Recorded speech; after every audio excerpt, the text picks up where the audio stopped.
Estimado público, tengan todos ustedes muy buenas noches. El INICTEL UNI les da la más cordial bienvenida a esta séptima videoconferencia programada en el mes de mayo. El tema de la videoconferencia del día de hoy es Soluciones para Data Center Empresarial. Este tema estará a cargo del ingeniero Yuri Bravo Asencios, quien es ingeniero electrónico de la Universidad Nacional del Callao, con estudios de maestría en Administración y Dirección de Proyectos en la Universidad Peruana de Ciencias Aplicadas, UPC. Es máster en Dirección Estratégica en Tecnologías de la Información de la Universidad Europea Miguel de Cervantes con certificaciones internacionales. Forma parte del equipo VIXI y es secretario de la región Cala de VIXI, miembro del SIC, subgerente adjunto de Administración de Data Center en el Banco de Crédito del Perú. Cuenta con experiencia profesional de más de 22 años en la industria de las TIC y también forma parte del equipo docente del INICTEL UNI y de la UPC. Antes de iniciar, estimado público, quisiera comentarles que 10 minutos antes de finalizar, se procederá a realizar la ronda de preguntas, las cuales pueden dejarlas a través de los comentarios para que el ingeniero Yuri Bravo las pueda resolver. Luego de haber dado esta breve presentación, le vamos a dar pase al ingeniero Yuri Bravo para que inicie su exposición. Ingeniero, adelante. Gracias, Leonardo. Buenas noches con todos. Para mí es un honor participar en este ciclo de conferencias organizado por el INICTEL UNI. En esta circunstancia que nos encontramos atravesando esta coyuntura de la cuarentena por el COVID-19. Espero que todos estén bien en sus casas. Hay que quedarnos en casa, procurar que la curva baje, ¿no? Y cuidar a nuestras familias. En este día, en esta noche, vamos a compartir algunas experiencias, conocimientos referidos a los data centers y a los estándares internacionales que nos van a permitir establecer una plataforma que pueda soportar condiciones justamente que permita que nuestra empresa siga operando ante contingencias como la que estamos viviendo el día de hoy, ¿no? Por ejemplo, imagínense ustedes en este momento, en esta charla, ustedes están participando, asistiendo, gracias a que la tecnología permite que este video, que esta presentación se pueda difundir a diferentes latitudes. ¿Cómo se da eso, no? Quiere decir que hay unos canales de transmisión, una línea de transmisión, las telecomunicaciones, que viajan pues desde nuestros dispositivos terminales, computadoras, laptops, celulares, smartphones, tablets, etcétera, y viajan hasta centros de procesamiento de datos, ¿no? Facebook, Microsoft, Google, etcétera, donde se puede procesar toda esta información y permitir que en este contexto se pueda seguir trabajando. Hay muchas empresas que hoy en día están laborando en formato de teletrabajo, se realizan transacciones financieras, se realizan comunicaciones, la salud, la telemedicina también es un frente que se está desarrollando, ¿ok? Entonces vamos a conocer hoy día un poquito más de estas buenas prácticas para el ámbito del data center, ¿sí? Entonces yo tengo acá una presentación que lo voy a compartir en unos minutos con ustedes.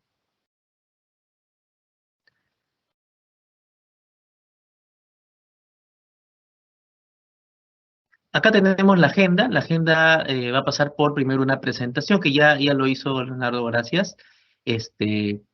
Luego vamos a pasar a ver algunos láminas presentados de VIXI, que me parece importante que lo conozcan. El estado actual, un brochazo, una revisión a la aplicación y las velocidades de tecnología que hoy se exige en la industria. ¿Qué son las normas? ¿Cuáles son las normas de data center? ¿No? ¿Qué es el data center? ¿No? ¿Qué componentes tiene? ¿Cuáles son los espacios requeridos que deben ser considerados en un diseño? Luego vamos a ver las clases o tipos de data center, de acuerdo a los estándares que revisemos.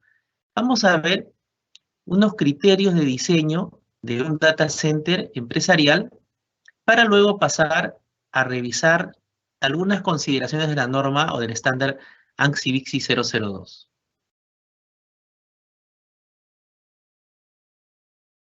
Bueno, ahí está la presentación que hizo Leonardo hace un momento.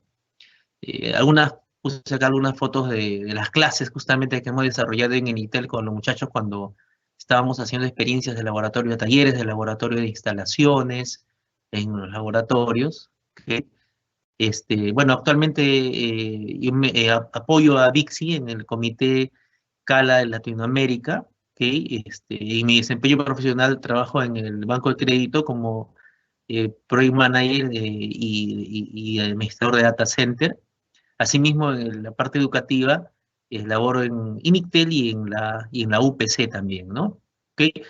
Y colaboro también en voluntariados, como por ejemplo en el Comité Normativo de INACAL, ¿no? Justamente una de las actividades es desarrollar una norma técnica para data center en el Perú, que vamos a comentar más adelante también. ¿Qué es el BICSI, no? Una breve revisión. El BICSI es una asociación sin ánimos de lucro, es una asociación profesional, ¿ok? Que tiene carácter global. Hay miembros de BICSI a lo largo del continentes que sirve a las tecnologías de la información. ¿Cuál es el motivo que impulsa a los profesionales en BICSI? Ser un recurso global que permite el desarrollo de estándares. Vamos a ver hoy día solamente los referidos a data center, pero hay estándares en la parte de wireless, en la parte de instalaciones, edificios, BIM, etc. ¿No? También BICSI tiene credenciales, ¿ok? Y también es una plataforma de conocimiento entre profesionales en el mundo de las tecnologías. Y BICSI tiene como miembros más de 23.000 profesionales a lo largo de 91 países alrededor del mundo. Acá vamos en el mapa, aquí está la región CALA, toda esta parte celeste es todo el ámbito de Centroamérica y Latinoamérica. Igual BICSI tiene miembros en América del Norte, en África, Europa, Asia, etcétera. En la región CALA, Centroamérica y Latinoamérica, el comité lo conforma Nidia Tenorio, quien es la directora de BICSI CALA. Luego, como vicepresidente o subdirector, está Nelson Farfán de Colombia. Nidia es de México, y quien les habla, que es director CALA, secretario de Distrito CALA de Perú. ¿Cuál es el estado actual de la tecnología? ¿En qué se está utilizando las redes? Por ejemplo, tenemos el ámbito de la automatización, ¿no? La automatización, los edificios. En este rubro son las redes para ambientes difíciles. Redes, por ejemplo, con PoE, o sea, Power over Ethernet, que transportan datos. Incluso hoy en día se están desarrollando técnicas para transportar datos en un solo par de cobre.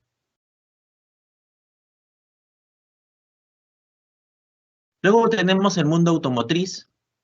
En este mundo se prevén alrededor de 500 millones de puertos Ethernet en 100 millones de vehículos. ¿Ok? La estimación, la proyección de Ethernet Alliance es esto para el 2021, con anchos de banda que pueden bordear los 400 gigabit Ethernet. En el ámbito empresarial, a la fecha se han instalado 70 billones de metros de cable los últimos 15 años, utilizando velocidades en servidores desde 10 gigabit hasta 25 gigabit Ethernet. Es en el ámbito empresarial. A nivel de proveedores de servicios, las soluciones ópticas son las que están a la orden del día, ¿no? Las soluciones de fibra óptica pasiva, PON, por ejemplo, y se proyectan aplicaciones 5G. A nivel de proveedores cloud, el 2010 aproximadamente se adoptaron velocidades a nivel de servidores a 10 gigabit Ethernet. Pero luego, con el desarrollo de Machine Learning y de inteligencia artificial, los requerimientos han incrementado estas necesidades de velocidad desde 25 gigabit Ethernet a 50 gigabit Ethernet, y más incluso, ¿no? Las arquitecturas de red están moviendo esas soluciones puramente en fibra, con soluciones de fibra multimodo y monomodo, con velocidades de 100, 200 y 400 gigabit Ethernet. En esta lámina podemos apreciar cómo ha sido la evolución de las velocidades Ethernet, ¿no? Los años 80 estábamos en velocidades de 10 megabits por segundo, algunos se acordarán, ¿no? Luego subimos pasado los años 90 a 100 megabits por segundo, el famoso Fast Ethernet, ¿no? Cercano al año 2000, las redes a 1 gigabit Ethernet. Luego, la siguiente escala fue a 10 gigabit Ethernet. Alrededor del año 2010, entre 40 y 100 gigabit Ethernet, ¿ok? Pero luego, en las cercanías al 2020, pues aparecieron estas otras escalas, ¿no? A 2.5, a 5, a 25 gigabits por segundo, incluso hasta 50 gigabits por segundo. Hoy en día hay estándares para 200 y 400 gigabit Ethernet, y los futuros, la proyección es llegar hasta 800 o hasta 1.6 terabit Ethernet para las cercanías al 2025-2030. Para desarrollar tecnología que sea interoperable, porque una de las consideraciones al desarrollar tecnología es que haya compatibilidad, ¿no? Compatibilidad entre los fabricantes. Es decir, si yo tengo un servidor de una marca y tengo un equipo de almacenamiento, discos de otra marca, y tengo switches de otra marca, y tengo multiplex de otra marca, yo debo garantizar de que la transmisión de datos entre ellos no tenga ningún problema de compatibilidad. Por eso existen los estándares, garantizan la interoperabilidad entre los diferentes fabricantes. Tenemos, por ejemplo, la IEEE que a nivel de sus estándares define el mensaje y la característica de transmisión, ¿no? Ahí vemos el ejemplo del modelo de las capas, ¿no? De las capas de la capa física hasta la capa de aplicación del modelo OSI. Luego tenemos los estándares ISO, IEC y TIA. Esos estándares más bien se abocan a lo que es el medio de transmisión, las características de los cables. Por ejemplo, las categorías. Si yo quiero determinar qué categoría necesito, entonces puedo tomar como referencia un estándar de la TIA o estándar ISO y verificar si corresponde o necesito categoría 6, categoría 7, categoría 8, ¿no? O clases, depende, ¿no? Pero Bixi, por ejemplo, desarrolla estándares, pero más bien donde se definen las consideraciones de diseño, ¿ya? Entonces, utilizando los sistemas que han sido considerados a nivel de los estándares de IEEE y las consideraciones de estándares como ISO, IEC, TIA, ¿ok? Entonces se complementa. Este es un rompecabezas donde se complementan todas estas normas o estándares. ¿Cómo se desarrolla un estándar? Entonces, todo parte de la necesidad de la industria, ¿no? Las tendencias tecnológicas y el aporte de los diseñadores, proveedores o clientes. Por ejemplo, la necesidad de transmisión de altos niveles de datos, como vimos en el ejemplo anterior. Esta idea se presenta ante un cuerpo de consenso. Este grupo de profesionales, de fabricantes, inclusive representantes de gobierno, dentro de una organización, ¿no? Tal como TIA, tal como ISO, o en el Perú, en el caso del Perú, INACAL o BIXI, a nivel internacional, se desarrollan borradores, se hace una votación por consenso, se revisan los resultados que tienen que ser escalados internamente en estas organizaciones de estándares y se desarrollan y publican los estándares. Previamente, estos estándares tienen que socializarse, es decir, tienen que ser conocidos por la comunidad profesional del país o de la región donde se publica para ser comentada, revisada y por último publicada. Luego que es publicado, es utilizado en el mercado para luego nuevamente servir de insumo para la siguiente versión, ¿no? Y esto se realiza periódicamente, ¿ok? Periódicamente salen versiones nuevas de los estándares. Aquí, por ejemplo, vemos cuáles son los estándares de data center.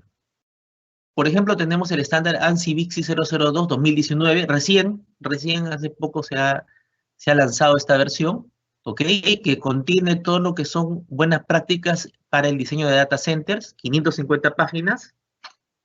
Luego tenemos el estándar ANSI TIA 942B del 2017, que básicamente está enfocado a un estándar de infraestructura de telecomunicaciones para data centers, ¿ok? Tenemos luego, amparado, respaldado por ANSI, ¿no? Luego tenemos la ISO IEC 22237-5 del 2018, también muy reciente. Tecnologías de la información, referida a infraestructura, en este caso de cableado, viene a ser la parte 5. En cambio, la ISO IEC 22237 en genérico, que lo he puesto arriba a la derecha, es el conjunto de documentos que son estándares de ISO para el diseño e instalación de data centers.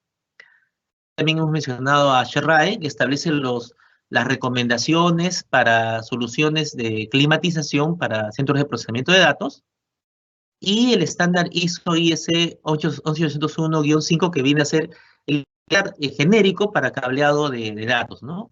Entonces, ISO tiene, digamos, ISO es el cuerpo de estándares a nivel internacional, a nivel global. Tiene por un lado los estándares para cableado estructurado, el 11801, -1, -2, etcétera, hasta el -5, que es para data center, y el 22237, que es para infraestructura ya de centros de datos.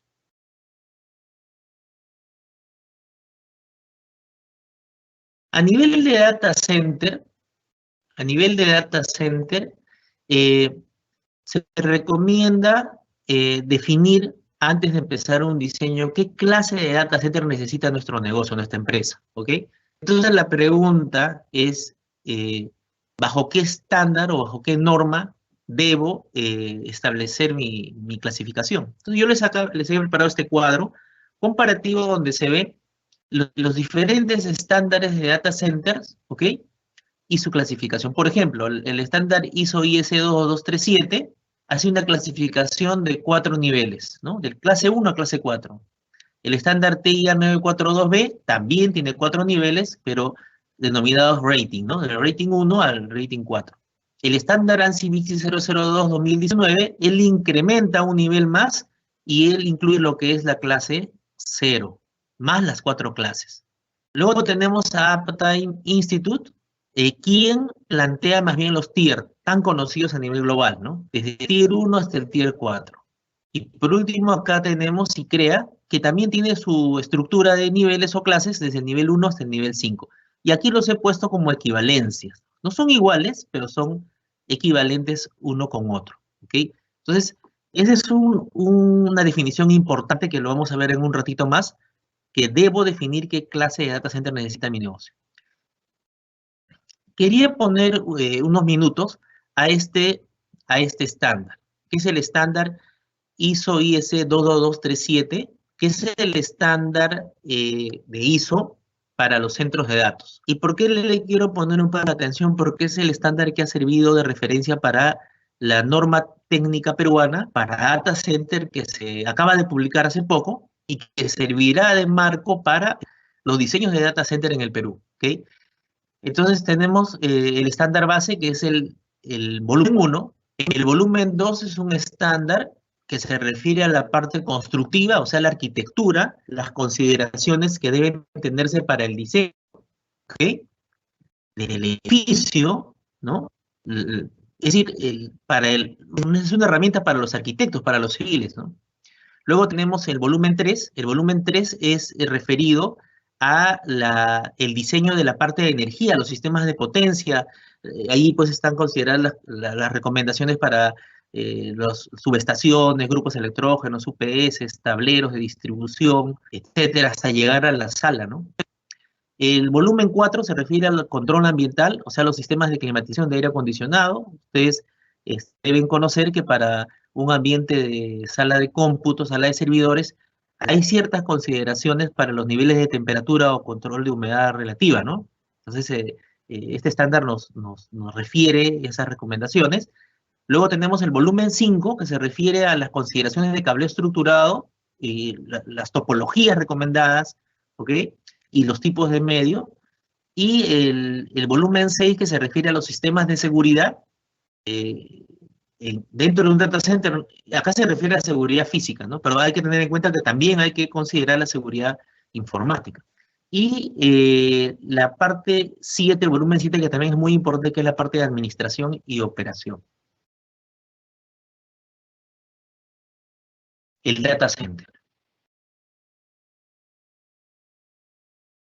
¿Qué componentes incluye un data center?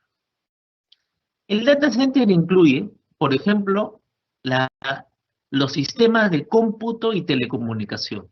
Es decir, por ejemplo, debemos considerar en un diseño la sala de servidores, como la figura que estamos viendo allí, donde están los gabinetes, con los servidores, con los equipos, los cuartos de entrada de telecomunicaciones, el centro de comando, monitoreo, la mesa de ayuda, ¿no? Y esos son los espacios típicos que siempre se consideran. Pero muchas veces los proyectos se olvidan los otros espacios. Por ejemplo, los espacios de seguridad. Hay que considerar la caseta de vigilancia, la sala de monitoreo, el ingreso de los equipos, cómo van a ingresar los equipos, ¿no?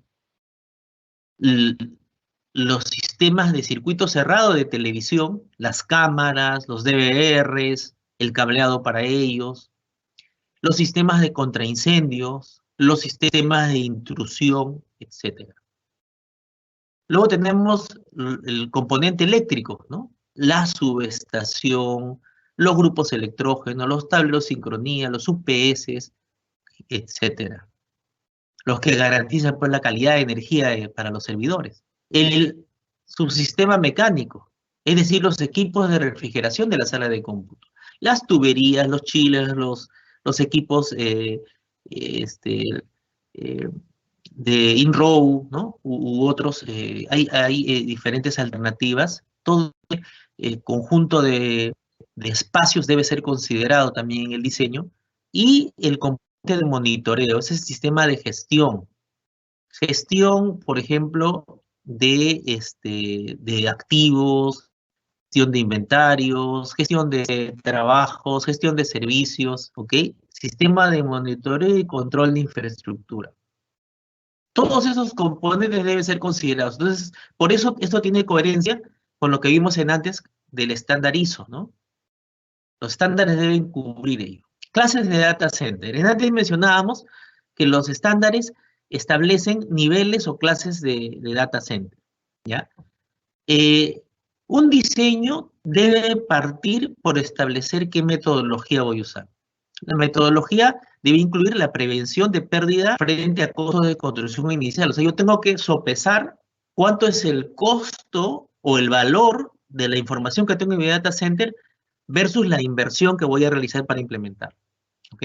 Luego evaluar también el costo total de propiedad, es decir, los costos de capital, o sea, la inversión que voy a hacer para comprar o alquilar un terreno, la construcción de los ambientes, más los equipos necesarios, versus la operación y gastos que tenga a lo largo del ciclo de vida del data center. Y por último, como tercer criterio inicial, debo de identificar el nivel de disponibilidad deseado, ¿ya? El nivel de disponibilidad deseado puede partir de un requerimiento regulatorio o de una necesidad del negocio. Todo esto es el punto de partida para empezar a diseñar. Entonces, esta metodología que plantea Vixi empieza por identificar los requisitos operativos. Es decir, si yo tengo máquinas en mi data center, estas máquinas de infraestructura, electromecánica, por ejemplo, requieren mantenimiento. Entonces, ¿qué ventanas de mantenimiento yo puedo darle, ¿no? Luego, los requisitos de disponibilidad, es decir, por temas regulatorios o del negocio, debo tener una cantidad de horas al año de disponibilidad garantizados, ¿no? ¿Qué pasa si mi data center tiene una caída? ¿Cuál es el impacto de esta inactividad? Esos tres componentes se deben analizar y dar como resultado la clase de disponibilidad que necesito diseñar. ¿Cuáles son estas clases de data center? Primero tenemos la clase 1, llámale clase, llámale tier, llámale rating, llámale nivel, que es el data center con infraestructura básica. O sea, solamente instalo los equipos de soporte necesarios para que funcione mi data center. Clase 2 es un data center con infraestructura con componentes de capacidad redundante, es decir, ya le doy un nivel básico de contingencia, ¿no? De respaldo. Aquí a la derecha yo he puesto unas barritas que no son por gusto, sino estas barritas representan justamente una aproximación estadística a la disponibilidad. Por ejemplo, clase 1 o nivel 1 representa aproximadamente un 99.67% de disponibilidad al año, ¿no? La barrita ploma, 99.75%, C3, 99.98%, ese es un data center clase 3, que es un data center con infraestructura con capacidad de mantenimiento concurrente, es decir, para hacer mantenimiento a las máquinas no necesito apagar los equipos de tecnología. Y clase 4, que es 99.99% de disponibilidad, un data center con infraestructura con capacidad tolerante a fallas. Ahora, el estándar VIXI va mucho más allá, no se queda solo en la parte electromecánica. Plantea que si yo hago un diseño de data center, yo debo cubrir todos los flancos, no solamente la parte electromecánica, sino todos los componentes que van dentro de una sala de cómputo incluso. Entonces, la clase FX, F se antepone al número que definimos en antes, corresponde a las instalaciones electromecánicas. Las clases CX corresponden a la infraestructura de cableado estructurado. La clase NX corresponde a la infraestructura de red, es decir, la topología de mis switches. No sé, quizá tenga un switch core, un switch de distribución, switches de borde, ¿no? O sea, esa estructura puede tener también niveles de redundancia. Y eso se analiza en la clase N. La clase E se refiere a los sistemas de procesamiento de datos y almacenamiento, porque yo también puedo tener redundancia a nivel de servidores o a nivel de storage, ¿no? Y por último, clase AX a nivel de aplicaciones. Es decir, yo puedo tener redundancia a nivel de infraestructura electromecánica, puedo tener redundancia a nivel de cable estructurado, redundancia a nivel de infraestructura de red, redundancia a nivel de servidores o storage, o redundancia incluso a nivel de aplicaciones. ¿Ok? Entonces, lógicamente, un sistema, un diseño coherente debe ser transversal a las 4 tipologías, ¿no? Es decir, si mi data center es clase 3, por decir, debe ser F3, C3, N3, S3 y A3. Acá les he puesto algunos gráficos de manera referencial, ¿ok? Sobre las clases, ¿no? Por ejemplo, es un ejemplo de un F0 eléctrico. Simplemente referenciales. Entonces acá tenemos la entrada del servicio de distribución del proveedor de servicios, el tablero de distribución eléctrica. Luego acá tenemos el UPS con una capacidad N que corresponde a la carga crítica necesaria solamente, el PDU para llegar luego a la carga crítica, ¿no? Esta es la parte, digamos, la línea de distribución para los servidores. También tengo una línea no crítica, ¿ok? Llámese para la iluminación, por ejemplo, ¿no? Y también tengo una línea de distribución para los sistemas mecánicos. Esto es lo que denomina clase 0. ¿Cómo es clase 1? En clase 1, miren, aparecen dos componentes. La fuente alterna, o sea, el grupo electrógeno, y el tablero de transferencia, ¿no? Entonces tenemos el suministro de energía eléctrica comercial y de manera alterna tenemos un grupo electrógeno, todo esto controlado por un tablero de transferencia, ¿ok? Y igual tenemos una misma línea de distribución parecido a clase 0, pero y ya contamos con el grupo electrógeno, ¿ok? Clase 2. En clase 2 se le añade redundancia a los componentes críticos, ¿no? Aquí, por ejemplo, en este modelo sencillo que les he puesto ahí, se añade una redundancia al UPS. Por eso dice N más 1. N es la carga necesaria que necesito y 1 es esa redundancia. Clase 2. Clase 3 ahora.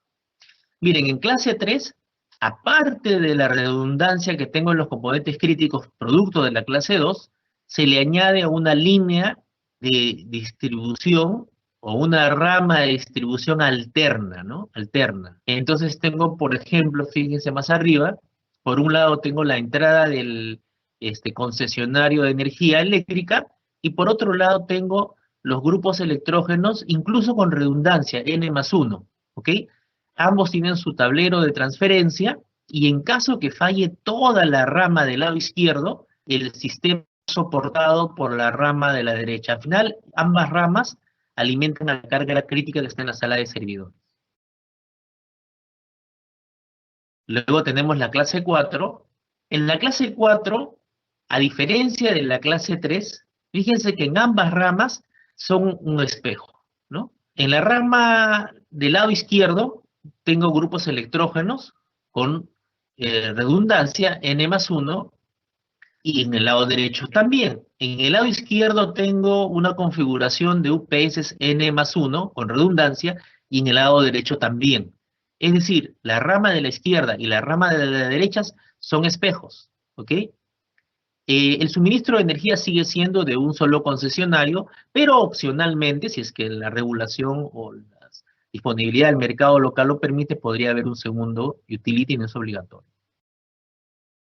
En telecomunicaciones, porque les decía que transversalmente debe ser en todas las especialidades, ¿no? En telecomunicaciones también hay 4 clases. Para poder simplificarlo en un solo gráfico, acá se ha puesto, por ejemplo, en color negro lo que es C0 y C1, y es válido de allí para adelante, ¿no? Tengo los los buzones de telecomunicaciones de entrada, ¿no?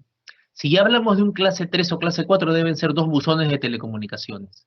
Estos buzones de telecomunicaciones reciben los servicios de telecomunicaciones de la fibra óptica de proveedores, ¿no? En este caso, por ejemplo, en el buzón de telecomunicaciones 1 tengo 2 proveedores, y en el buzón de telecomunicaciones alterno tengo también otros 2 proveedores. Entonces tengo doble redundancia en el caso de clase 4.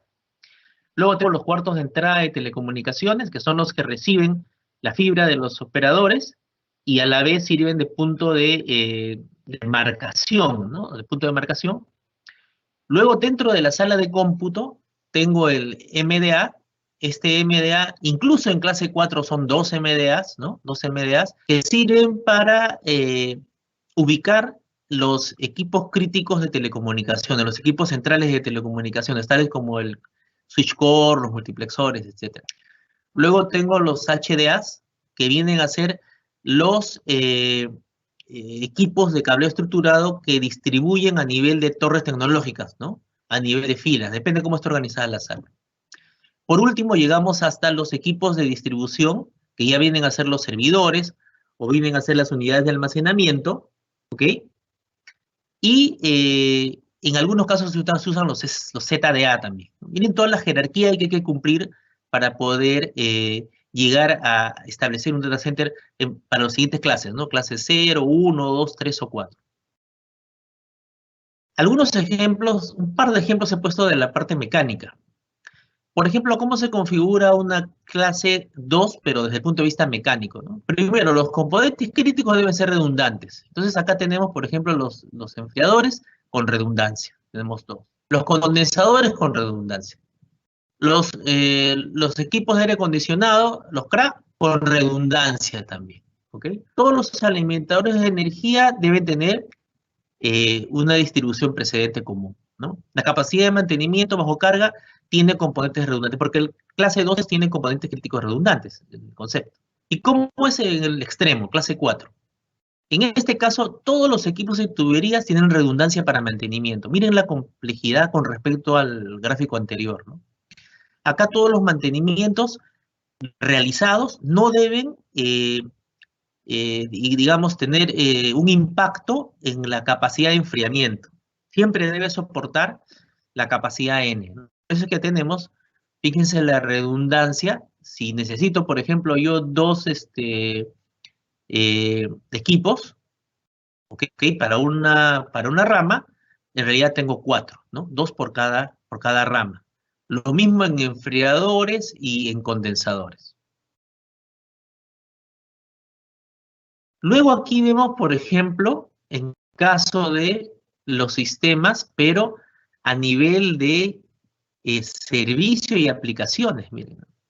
En este caso tenemos, por ejemplo, redundancia de servidores, ¿no? Miren en este gráfico de la izquierda, la redundancia de los servidores a nivel síncrono o asíncrono, ¿no?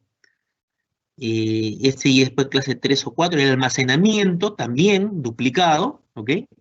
Y en el otro lado es ya un data center con una clasificación A4, o sea, estamos hablando pues de tolerante a fallas, ¿no? Con redundancia en la capa de presentación, en la capa de lógica de negocios, en la capa de datos, en la capa de almacenamiento, es decir, ya estamos hablando a nivel de software, ¿no? Entonces, no solamente nos quedamos en la redundancia de tener doble fuente, porque muchas veces cuando se habla de alta disponibilidad uno piensa solamente en doble fuente a nivel de energía y 2 puertos de red. Si no estamos hablando de la redundancia incluso a nivel lógico, ¿no? Vamos más arriba incluso, ¿no? No solamente a nivel de los puertos de red, no solamente a nivel de los puertos de energía, sino incluso a nivel de conectividad, incluso a nivel de networking, incluso a nivel de sistemas y aplicaciones. ¿Cuáles son los criterios entonces, ¿no? Los criterios son, ¿no? Antes de la virtualización, las subclases se alineaban a través del centro de datos. Hoy en día, un centro de datos puede no tener una determinada alineación, o sea, una empresa puede tener varios data centers. Entonces, la metodología de la clase de disponibilidad puede llevar a analizar situaciones en las cuales puedan tenerse varios centros de datos. Incluso hoy en día hay empresas que tienen sus centros de datos en la nube, ¿no? Entonces puede haber todo ese análisis cruzado entre data centers propios, data centers alojados en colocation, data centers en la nube en sus diferentes niveles, ¿no? Por ello es que pueden implementarse, por ejemplo, soluciones modulares. Es decir, por ejemplo, un centro de datos se puede segmentar de manera modular, o sea, ya no implementar un área total de data center de una sola vez, de X metros cuadrados, sino de manera progresiva en función a la necesidad del negocio, ¿no? Y también impactar en el método de construcción. Ya no una construcción tradicional de un edificio, sino a través de containers, por ejemplo. Ambos pueden ayudar a permitir diferentes necesidades de disponibilidad del sitio, tanto la construcción física tradicional o la construcción modular. Aquí vemos, por ejemplo, un tema del estándar BICSI, donde habla sobre las adyacencias, pero para un data center modular. Entonces, por ejemplo, aquí, cuando hablamos de adyacencias, estamos mostrando los espacios del data center, ¿ok? Y qué interrelación tiene con otros espacios cercanos. Por ejemplo, a la izquierda tenemos la parte del ingreso de los equipos, ¿no? El muelle de carga. Entonces hay un muelle de carga seguro y un muelle de carga no seguro. El muelle de carga seguro se refiere al muelle donde ingresan los equipos de tecnología. Entonces los equipos de tecnología van a ingresar por este pasillo que está con color celeste, que es la área de circulación de la zona de tecnología, de TI. Y en la parte azul sería la zona de circulación de la infraestructura de soporte electromecánico, por ejemplo, ¿no? ¿Qué encontramos en la zona de circulación de TI? Encontramos, por ejemplo, la zona de reparación, la zona de almacenamiento seguro, donde están los repuestos críticos de tecnología, los espacios de laboratorio de tecnología, ¿no? A veces se requieren espacios para configurar tarjetas, equipos. Igual tenemos, por ejemplo, la Cintoteca, ¿no? Tenemos el MDA, que viene a ser la unidad, ya dijimos en antes, donde se centraliza toda la parte de cableado estructurado, los switch core, ¿no? Tenemos la sala de telecomunicaciones, y si es que hay un MDA de respaldo, también está por ahí. Luego tenemos al lado derecho la oficina general, o sea, donde está el staff a cargo de la administración del centro de datos. Y más abajo la parte de seguridad, ¿no? La vigilancia. En la parte central están los módulos, que pueden ser containers. Acá dice pods, puede ser containers, módulos, ¿no? Hay muchas formas de implementarlo. Entonces tenemos un container con ventilación y en la parte superior está el UPS, ¿no? Entonces cada pod o cada módulo contiene un componente de climatización y un componente de soporte de energía. Y al lado derecho el centro de comando, ¿ok? Para clase 2, la diferencia con respecto a clase 1 es que tiene los componentes críticos redundantes, ¿no? En clase 3, además de la redundancia, voy a necesitar un segundo MDA. ¿Okay? Entonces, redundancia a nivel de infraestructura electromecánica y redundancia a nivel de cable estructurado MDA. En clase 4, ser duplicado los sistemas, como veíamos en antes, ¿no? Las dos ramas no solamente tienen redundancia, sino a la vez son espejo, ¿ok? Ah, me olvidé de comentar los espacios que están arriba, ¿no? Los espacios que están arriba en azul son los espacios de soporte. Por ejemplo, ahí tenemos el espacio de mantenimiento, de ingeniería, los espacios de agentes químicos para el sistema contra incendios y almacenamiento no seguro, es decir, herramientas o elementos de soporte que requiera el data center. Este diagrama de flujo también es parte de la norma. Te permite es como una ruta de cómo realizar tu análisis de diseño para definir tu esquema de modularidad de tu data center, ¿no? Empieza, por ejemplo, como veíamos en antes, tienes que definir qué clase de data center necesitas. O sea, clase 1, clase 2, clase 3, clase 4. ¿Qué redundancia necesitas en ese data center, ¿no? Que va a ser N más 1, N más 2, 2N, ¿no? Por un lado. Por otro lado, tienes que definir el tamaño del centro de datos que vas a necesitar, ¿no? O sea, y eso se definirá en relación a la cantidad de espacio físico que ocupen tus equipos de hardware, ¿no? Tus gabinetes, no solo para el día de hoy, sino en la proyección del ciclo de vida de tu data center, la cantidad de años que proyectes, considerando la curva de crecimiento del negocio, considerando las renovaciones tecnológicas, considerando los espacios para los crecimientos y futuras instalaciones, ¿ok? Entonces, con esos dos, defines el centro de datos que necesitas, es decir, la clase y la redundancia. Por otro lado, el driver de potencia, ¿no? De capacidad. ¿Cuál es la potencia o capacidad que necesita tu data center? Entonces, si ya has definido un área determinada, has estimado una cantidad de equipos de las diferentes torres tecnológicas y con ello debes definir una cantidad total de potencia. Entonces, allí hay que apuntar a soluciones eficientes, ¿no? Ecoamigables, que te permitan ahorros energéticos incluso, ¿no? Y menor impacto en el medio ambiente. Entonces, por ejemplo, acá habla de un centro de datos de 3 megawatts, ¿no? Bueno, en este ejemplo se considera eso de carga crítica, o sea, carga crítica se refiere a la sala de cómputo. Entonces, con estos dos datos se define el tamaño del data center y el nivel de potencia. Con esto continuamos y definimos para el día 1 que el día 1 se refiere de aquí a 3 años, ¿no? Por ejemplo, a 5 años. ¿Cuál va a ser el crecimiento? Y después, más adelante, ¿cuál va a ser?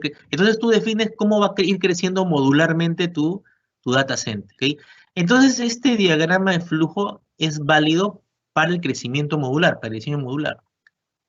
Si necesitas complementar, hay una guía que te permite, lo que acabo de decirles, pero de una manera a modo de cuestionario, de un checklist, ¿no? Vas respondiendo y conforme vas llenando datos, vas estructurando tu solución de data center. Bueno, cuando se va a hacer un diseño de infraestructura de cualquier tipo, necesitamos basarnos en los reglamentos locales, ¿no? Es indispensable cumplir con la reglamentación local. Luego tenemos los estándares internacionales, ISO, CNLEC, IEEE, NFPA, ASHRAE, IEC, TIA. Bixi lo que hace es alimentarse de todos ellos. Ese es el valor, creo yo, del estándar Bixi, que se alimenta de todos estos estándares aceptados a nivel global y que sirve como una guía para diseño, ¿no? En los diferentes países se utilizan distintos estándares, ¿no? Por ejemplo, acá tenemos de la región CALA, justamente, por acá está el Perú, ¿no? En el Perú se usa pues el estándar TIA, el estándar ISO, el estándar Bixi, Uptime y CREA, y ahora el estándar, les decía, el NTP que se ha aprobado, que es el ISO IEC 22237, ¿no? O sea, tenemos toda esa gama de documentos que podemos acceder y utilizar como para nuestro data center, ¿ok? Y en los diferentes países hay diferentes normas que pueden servir de referencia, ¿ok? Acá también estaba haciendo un comparativo de cuáles son los aspectos de diseño que incluye cada norma, ¿no? Entonces aquí vemos, por ejemplo, que el estándar Bixi cubre el aspecto eléctrico, mecánico, telecomunicaciones, clima, se refiere a la parte de arquitectura y seguridad, ¿no? El estándar TIA cubre básicamente telecomunicaciones y arquitectura. El estándar ISO, el 5, ¿no? El estándar 5 se refiere solo a telecomunicaciones.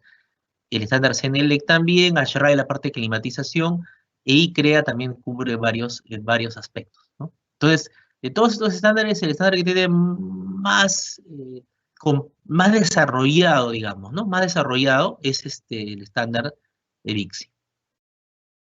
Entonces, para terminar, ¿cuáles son los aspectos que debemos considerar en el diseño de nuestro centro de datos? Las regulaciones gubernamentales, es decir, tenemos que cumplir con el reglamento de las edificaciones, el Código Eléctrico Nacional, las regulaciones contra incendio y seguridad, ¿no? Evitable ello y tenemos que hacerlo por seguridad de las personas y de los edificios. Los códigos eléctricos, ¿no? Los códigos de edificios, los códigos contra incendios, ¿no?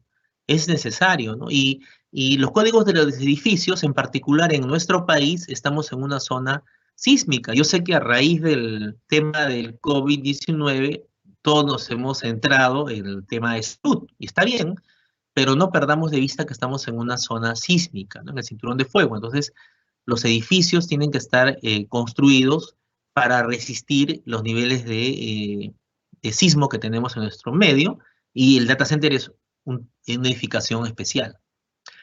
A ello tenemos que sumarle los estándares eléctricos, ¿ok? Y más aún en el data center, donde necesitamos niveles de redundancia, contingencia, ver la carga, los armónicos, los sistemas de tierra, ¿no? La seguridad, ¿ok? Porque también en nuestro medio pues tenemos digamos, como en varios países y lugares, esta contaminación radioeléctrica, ¿no? La interferencia EMI, RFI, entonces tenemos que hacer nuestro diseño de nuestra malla de radiofrecuencia, los pozos de tierra de niveles adecuados para que protejan nuestros equipos de tecnología, ¿no? Los estándares de cableado, porque justamente los datos viajan por estas autopistas de información y que cada vez demandan mayor velocidad, ¿no? Hoy en día cada vez se utiliza más la fibra óptica, y si hablamos de cable de cobre, pues estamos hablando de un cobre que cada vez tiene menos longitud, ¿no? Y estamos hablando pues de categoría 8, 8.1, 8.2, y con velocidades muy altas, con cable blindado, que debe ser bien instalado, que debe ser certificado, que debe verificarse la diafonía, la diafonía inclusive entre cables separados, debe tener redundancia, ¿no? Los estándares de los espacios de cableado también, ¿no? Porque en un data center debe estar sectorizado, o sea, es tal la cantidad de cables que hay en un data center que rastrearlo te puede ser muy problemático. O sea, no podemos estar como en antaño. Yo recuerdo haber conocido a técnicos de telefonía que iban con un aparato que sonaba como un pío pío, ¿no? Entonces con el Pío Pío iba buscando los cables eléctricos porque se le había perdido dónde estaba el par que se le había entremezclado. Eso no podemos hacer en un data center, ¿no? Entonces en el data center son cientos y cientos y miles de cables y conectores que deben ser debidamente organizados y ordenados, etiquetados, rotulados, ¿no? Y certificados para poder ser reconocidos rápidamente y ante un incidente poder reaccionar antes de que se impacte nuestro cliente, ¿no? Las condiciones ambientales, imagínense, estamos en un país, en el caso del Perú, donde en Lima, por ejemplo, la humedad es muy alta, ¿no? Los niveles de humedad relativa son altos. O si vamos a la sierra, por ejemplo, los niveles de humedad relativa son muy bajos, más bien, ¿no? Entonces, cuando el nivel de humedad es muy bajo, hay riesgo, por ejemplo, ¿no? De carga estática. Cuando el nivel de humedad es muy alto también hay riesgos, ¿no? Entonces, debemos, dentro del data center, hacer un microclima donde garanticemos los niveles adecuados de humedad relativa y de temperatura también, porque los equipos de tecnología son equipos electrónicos, ¿no? Y los equipos electrónicos son sensibles a las altas temperaturas. Si un equipo electrónico, como por ejemplo ustedes están ahorita en una computadora, en una laptop, en un celular, etcétera, si se recalienta, ¿qué sucede? Se apaga por protección. Y al apagarse, pues perdemos la información. Entonces un data center tiene que estar preparado para mantener ese nivel de energía, ese nivel de temperatura, ese nivel de humedad relativa adecuado a los equipos de tecnología. Y esos equipos de tecnología funcionan todo el día, las 24 horas del día, los 365 días del año, haya o no haya pandemia, ¿no? Están siempre funcionando. Eh, las normas de seguridad de edificios, claro, claro que sí. Las normas de seguridad, por ejemplo, cómo son los niveles de seguridad desde que las personas están alrededor de nuestro data center. Cuando ingresan, hay lugares comunes, hay lugares restringidos, hay niveles de restricción, ¿no? Y hay niveles totalmente, digamos, de acceso que solamente deben ingresar personas con un nivel de autorización muy elevado, que es, por ejemplo, la sala de cómputo, ¿no? Entonces, esos niveles de seguridad también tienen que estar establecidos en los estándares y en un diseño, ¿no? Y el sistema de monitoreo, ¿ok? Un data center ya de alto nivel debe llegar inclusive a tener un sistema de monitoreo de todos sus componentes, ¿no? Eléctrico, mecánico, seguridad, contra incendios, cable estructurado, de tal manera que haya un automatismo, porque uno de los problemas principales de un data center que genera errores humanos es justamente esa situación de elevado estrés que se puede dar ante situaciones extremas, ¿no? Entonces el factor de error humano puede ser muy alto. Entonces, ¿cómo reducimos el error humano? Lo reducimos con automatismo, ¿ok? O sea, la decisión de activar o no una alarma debe ser realizado de manera automática, ¿ok? Los equipos, antes que lleguen a malograrse, deben de alguna forma informar de manera predictiva que están susceptibles a falla. Todas esas cosas lo dan estos sistemas de monitoreo, ¿ok? Y bueno, el estándar BITSI 002-2019 tiene ese marco completo, es casi una guía que puede ayudar con la tarea de diseño de su centro de datos. ¿Ok? Bueno, como decía antes el presentador, van a haber unos minutos de preguntas. Les dejo con esta frase, ¿no? Hay que tomarse su tiempo para planificar su data center, y hay que tomarse su tiempo, porque si falla en planificar, estás planificando en fallar. De Benjamin Franklin, ¿ok? Bueno, muchas gracias por su atención. Entonces quedo a su disposición para las preguntas del caso.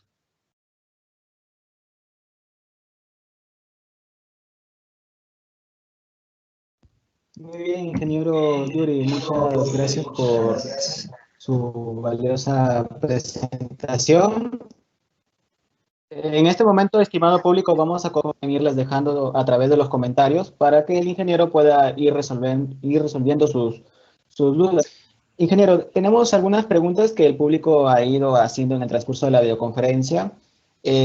Una de ellas es, por ejemplo, dentro de mis criterios de diseño, ¿está válido utilizar una mixtura de los diferentes estándares? Ejemplo, me apoyo de la ISO 222-37-5 para el cableado estructurado, mientras que la parte de seguridad apoyarme de los criterios que indica ICREA. Interesante. Miren, yo les quiero plantear lo siguiente. Los estándares, si bien es cierto, les garantiza la interoperabilidad, ¿ok? Y todos los estándares son buenos de antemano, les digo, todos los estándares son buenos, porque el hecho, cuando se hace un estándar o una norma internacional, en ese equipo de trabajo participa gente de primer nivel, por ejemplo en ISO, supongamos en ISO, un equipo de normas de ISO, de IEEE, de TIA, imagínense esos estándares, ¿no? Entonces, ahí está gente de primer nivel, fabricantes, gente que tiene profesionales dedicados 24/7 a investigación y desarrollo, y ellos participan sirviendo de input para el desarrollo de esas normas, ¿ya? De esos estándares. ¿Cuánto te costaría contratar a uno de ellos, ¿no? O sea, si tú quieres contratar un diseñador de Europa, de los Estados Unidos o de alguna empresa importante, ese valor, esas personas participan en estos comités internacionales. Entonces, ellos se han congregado, son varios profesionales, ¿ya? Incluso a veces a nivel global, que se han reunido y con su experiencia han realizado estos documentos que te los ponen a tu disposición. Entonces, esa norma tiene un valor inherente porque es producto de la experiencia, ¿okay? Y del trabajo integrado de todos estos profesionales. Esa norma, ¿ya? En el caso, por ejemplo, de la ISO, tiene varios tomos. Tiene varios tomos.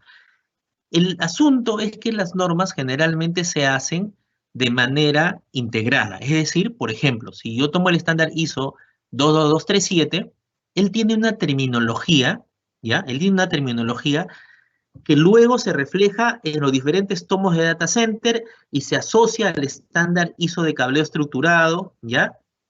Y entonces todo es una armonía, porque son datas, digamos, eh, estándares que tienen un lenguaje común. Si yo tomo los estándares de la TIA, la 568, la 569, la 942, la 606, la 607, son estándares que también tienen su terminología. Entonces yo los uso y me pueden servir en conjunto. El estándar de la TIA, por ejemplo, siempre se basa en el estándar ISO que ha salido antes, porque el ISO es el estándar universal. El TIA es un estándar orientado primero en Estados Unidos, pero luego se ha irradiado a nivel global, pero se alimenta también de los estándares ISO. Entonces no es contradictorio, pero tiene algunas particularidades o términos propios, ¿no? Uptime, por ejemplo, tiene también es un estándar también que se ha hecho reconocido a nivel global, que tiene también su terminología, ¿no? Entonces, a la pregunta, yo lo que les recomendaría es que, primero, sí, el criterio del que me ha planteado la pregunta es muy bueno. O sea, considera en tu data center todos los sistemas. No solamente te vayas por la parte electromecánica, considera todos los sistemas. Por ejemplo, si tomas como referencia Uptime, ¿ya? Uptime, tú dices, quiero usar Uptime como referencia porque quiero certificar mi data center y quiero tener mi diploma de Tier 4, supongamos. Está bien, ciñete al estándar de Uptime, pero él no cubre la parte ni de seguridad ni de cableado estructurado a profundidad. Entonces, allí puedes irte y apoyarte en el estándar TIA, por ejemplo, ¿no? Que cubre la parte de cableado estructurado de conectividad. Pero recomendaría, si tú quieres ver de manera integral, los dos estándares que cubren de manera integral todas las especialidades, el estándar ISO IEC 2237, todas las especialidades, y el estándar de BIXI 002, que también cubre todas las especialidades. Okay. Bien, ingeniero, vamos con otra pregunta. ¿Existe alguna norma estándar específica para infraestructura en hospitales? Muy interesante, muy buena pregunta. Bueno, ahorita el estándar que recuerdo y que es muy bueno es el estándar TIA 1179, ¿ya? Bixi también tiene ya su estándar de hospitales. Estos estándares hospitalarios son como una referencia, un marco, porque al final, imagínense, ¿no? En los grupos de trabajo de los estándares, son grupos de trabajo, son comités de estándares, ellos se especializan. Entonces, hay un grupo especializado en cableo estructurado, ¿ya? Entonces, este grupo especializado en cableo estructurado desarrolla a profundidad ese tema, y luego el grupo especializado en hospitales utiliza esa referencia, ¿ok? Es decir, el estándar, por ejemplo, para hospitalario de la TIA o de Bixi, se hacen referencia al estándar de cableo estructurado. Desarrollan todo, y ya está en el otro estándar. Y en este estándar 1179 de hospitales, en la TIA, él no desarrolla la parte de data center. ¿Por qué? Porque el data center tiene otro estándar en la TIA que es la 942B. Entonces, si tú quieres implementar un centro hospitalario con tecnología, digamos, telemedicina, ¿no? Que tenga un buen data center, debes tomar, por ejemplo, voy a hacer un ejemplo, ¿no? El estándar TIA 11.9 y el estándar TIA 942. Si quieres utilizar un estándar, por ejemplo, de Bixi, utiliza el estándar Bixi de hospitalario y utiliza el TDMM. El TDMM es un manual de Bixi, que es un manual muy completo. Justamente lo tengo por acá atrás, no sé si lo ven. Son mis TDMM de Bixi. Son unos manuales muy completos de infraestructura y lo complementas con la parte de hospitalario. Sí. Bien, ingeniero, tenemos otra pregunta.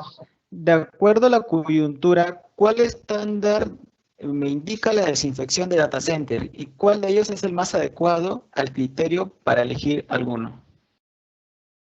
Ah, interesante. Bueno, les voy a dejar ahí con la miel en los labios porque hay un colega que va a dar una conferencia en este conjunto de conferencias de INICTEL justo sobre eso, sobre cómo enfrentar en este escenario de pandemia la operación del data center, ¿ya? Entonces, él lo va a dar miren la agenda de INICTEL de estas conferencias y va a haber un tema que se ha preparado para esto. Pero les comento que sí, hay, no, como les comenté antes, el data center es uno de los, digamos, infraestructuras que no puede parar. Así como en el sector salud no puede parar, el sector tampoco tecnológico lo puede hacer. Entonces, en los data centers tiene que garantizarse la operatividad. Pero primero está la salud. Entonces, hay protocolos que deben seguirse, ¿ya? Lo primero que yo les diría, sigan las recomendaciones de la OMS, de la Organización Mundial de la Salud. Luego sigan las recomendaciones de los institutos de salud de sus respectivos países y no se pierdan la siguiente charla, que no tengo la fecha ahorita en la mano, pero miren la agenda de INICTEL, donde se va a dar mucha información interesante sobre esa pregunta, ¿ya? O sea, hay información nueva que ha salido estos días, es reciente, ¿ok? Y no se pierdan esa charla. ¿Ok? Bien, bien, ingeniero, tenemos otra pregunta. ¿De qué dan fiabilidad y disponibilidad a los data? Hoy en la actualidad, infraestructuras de data center certificados en TIR versión 4 en Perú. ¿Y esta debe complementar con otras normas? Ok.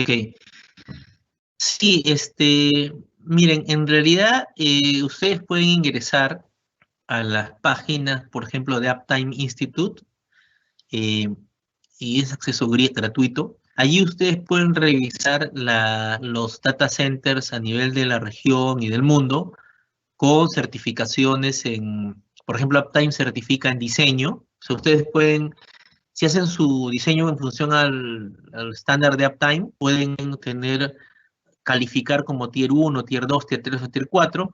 Luego, cuando lo construyen, hay otra certificación que es la de instalaciones. Entonces, Uptime viene y verifica si has instalado apropiadamente y te da también tu credencial, tu certificado a la infraestructura. Y luego hay otra certificación que es la de sostenibilidad operativa, donde ya te da diplomas o un certificado más bien de ser nivel bronce, nivel plata o nivel oro. Entonces, Uptime, a la pregunta, ¿no? Sí te da certificaciones, ¿ya? En cambio, por ejemplo, Bixi no. Su especialidad de Bixi no es dar certificados. Su especialidad es desarrollar normas, estándares. Entonces, no te da no hay quien te diga, te certifico para Bixi. No, no existe eso.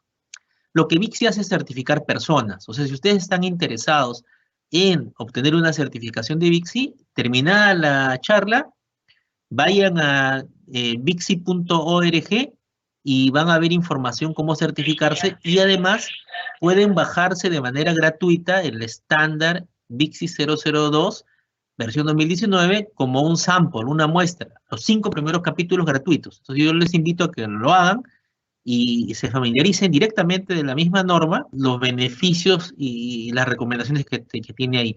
Y sí, como le decían antes, tú puedes hacer tu diseño con Uptime en la parte de electromecánica y complementar la parte de las demás especialidades con otro estándar como el estándar Bixi. ¿Ok? Bien, ingeniero. Vamos con las últimas preguntas. Ok. Las normas de INACAL para data center ya son de aplicación en licitaciones. ¿Existen auditores de cumplimiento de estas normas? Ya, interesante. Miren, desde que empezamos la charla, yo les expliqué el objetivo de una norma, ¿no? Ahora, por ejemplo, nosotros cuando de acá a unos meses o semanas, ¿no? Tengamos que salir, y desde ya, ¿no? Salimos a las calles y tenemos que hacer una compra, tenemos que ir al banco, usamos mascarillas, ¿no? Ahora usamos lentes, usamos protectores, eso se llama protocolos, o sea, son normas de convivencia, la distancia social, son normas que tenemos que utilizar. Asimismo, para viajar en un automóvil tenemos que pasar por los semáforos. Son normas de tránsito, ¿no? Entonces, nosotros vivimos en un mundo de normas, leyes y reglas. Es necesario tener estándares y normas. Eso nos garantiza una convivencia segura y con un respeto de las demás personas y la seguridad también. Igual pasa con los datos, ¿ya? Si cumplimos con los estándares, garantizamos la seguridad de los datos. Entonces, eh, si tú estás, es como cuando tienes tu computadora y tienes un antivirus. Si tú no lo actualizas, luego se va a infectar tu máquina, ¿no? Tienes que tenerlo permanentemente actualizado. ¿Te cuesta? Sí, te cuesta porque hay que pagar la licencia del antivirus. Pero tienes que hacerlo si tú quieres tener la seguridad de que cuando hagas una compra por internet en Amazon o cualquier lado, no te estén hackeando o te metan un virus, ¿no? Entonces, así como protegemos nuestra computadora con un antivirus, debemos utilizar para nuestros proyectos estándares actualizados, ¿ya? Estándares actualizados. ¿Para qué? Garantizar la seguridad y la confiabilidad de nuestros datos, de nuestra información. Y más aún un data center cuando brinda servicios a terceros.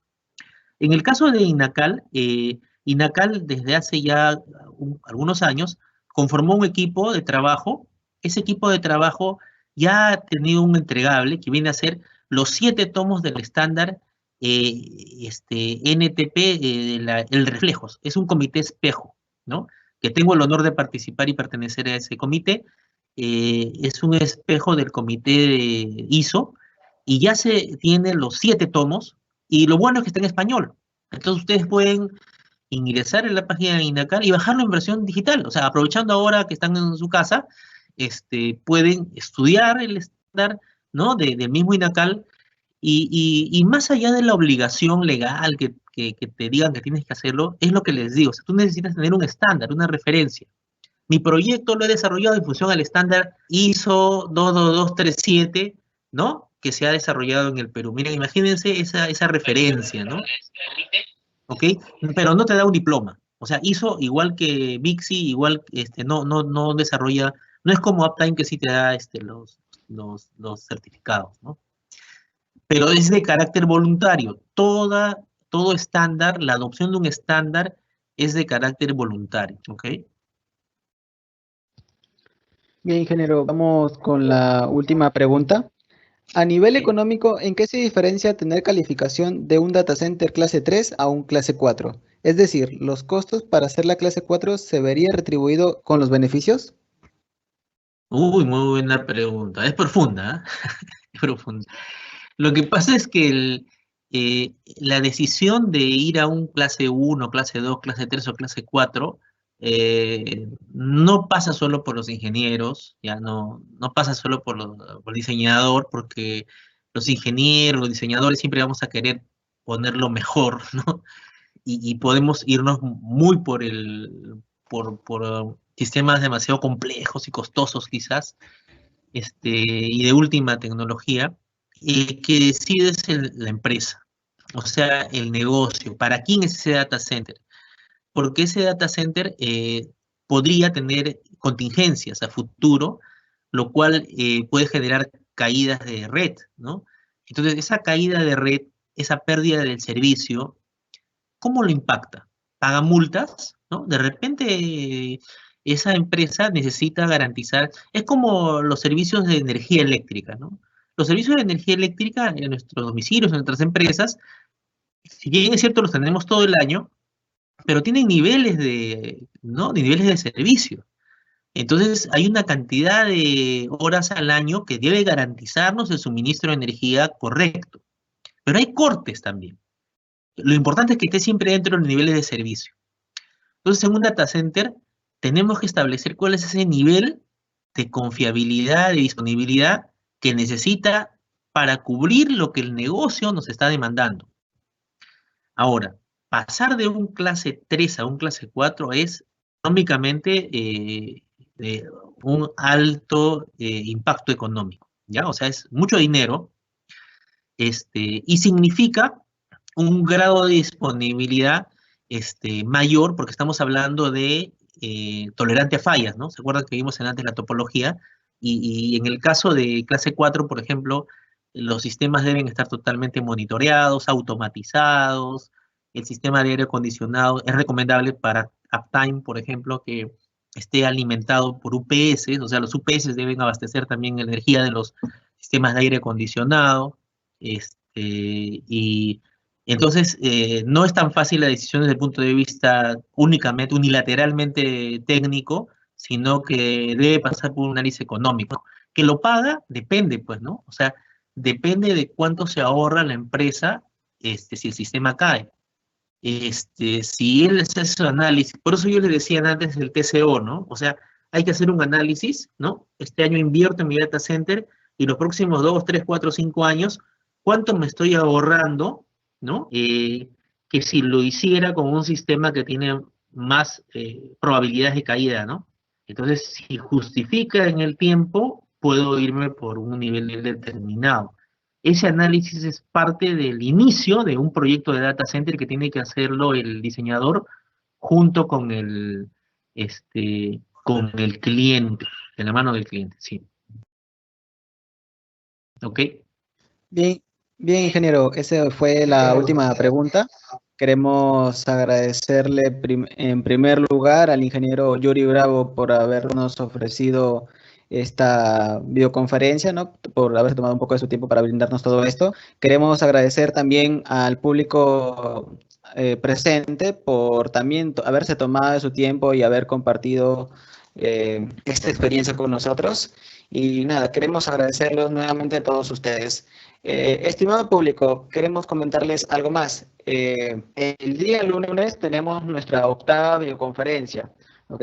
El tema, sistemas embebidos en las tecnologías de IoT. Este tema estará a cargo del ingeniero Rubén Acosta Jacinto, ¿ok?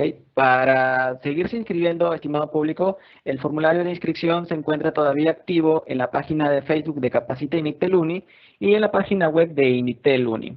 Queremos recordarles, estimado público, que este video estará disponible también en el Facebook anteriormente mencionado y también en la página web mencionada anteriormente del Initel Uni.